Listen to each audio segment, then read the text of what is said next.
the church begin?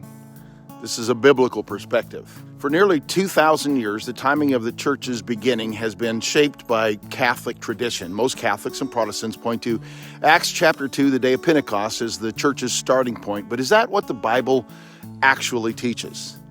Let's consider a few biblical evidences that suggest the church began earlier during the earthly ministry of the Lord Jesus Christ. First, every one of the apostles, and in fact Jesus himself, were baptized by John the Baptist. Then Jesus called out of these men 12 to leave everything and to follow him. He discipled them and he taught them.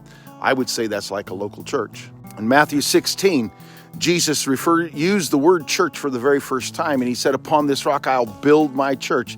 He's referring to the truth, "Thou art the Christ, the Son of the living God." Not that Peter is going to be the rock upon which the church is built, but the rock is built upon the doctrine of the Lord Jesus Christ.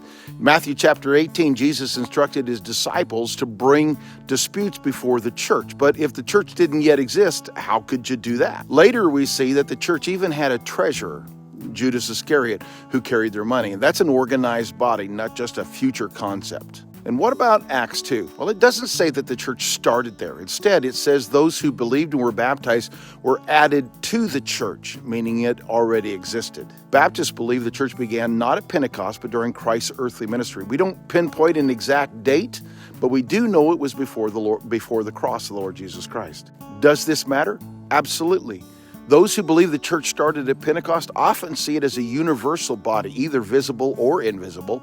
But if the church began earlier, as the Bible suggests, then it is what Jesus intended, a local, visible assembly.